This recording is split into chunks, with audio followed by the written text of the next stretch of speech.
Welcome to What's Up Wednesday, everybody.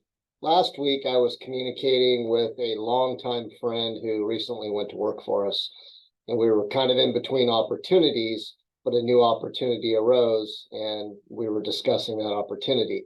So long story short, this particular opportunity had certification requirements.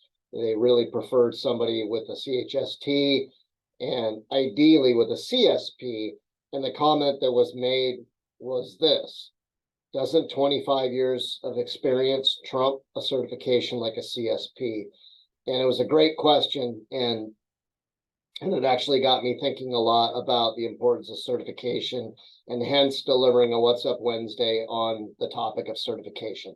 So obviously, certifications are becoming much more prevalent, and the requirement on job postings, again, is becoming much more prevalent. You'll see prefer a CHST in construction, prefer a CSP, sometimes prefer a CIH, Certified Industrial Hygienist.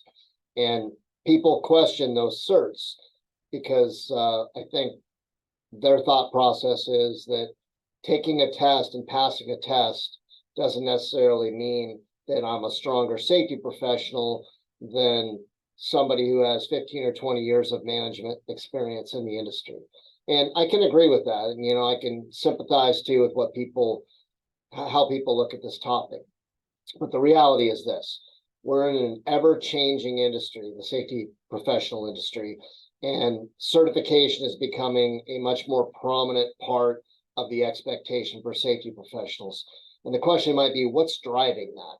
And I think more than anything, it's liability. It's the fact that employers who are hiring safety professionals can verify the credentials and the experience and the knowledge of safety professionals through a third party by certification. So there are many different certifying agencies out there. And I know that we see a ton coming from the oil and gas industry.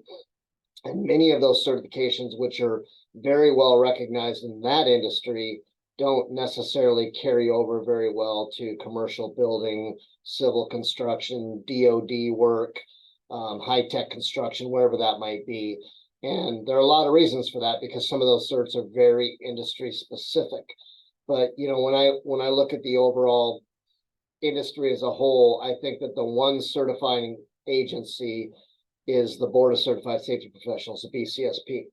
And no matter where you go, companies tend to look at those certifications like the OHST, the CHST, the CSP. There's some others, the STS-C or the STS, Safety Trained Supervisor.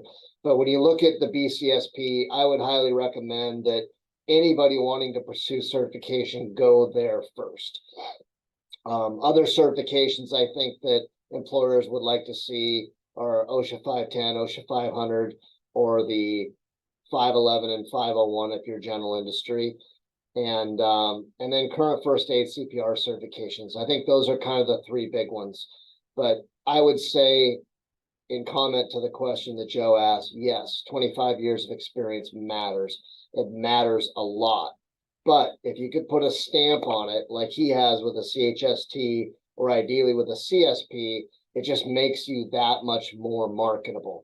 And now there are a lot of people out there I've spoken with who refuse to pursue certification because they think it's unfair, or they have a belief of some kind that it's unnecessary. It doesn't make sense. It's not fair, whatever their reasoning might be. But I'm here to tell everybody that as our industry continues to evolve and mature, it's becoming much more important to get that certification. So drop us a comment if you have a question. If you want some advice, you want to discuss where you're at and what you might be able to do to better promote yourself, then by all means reach out and we'll call you. We'll schedule a time to chat. So hopefully that helps. We'll see you next Wednesday.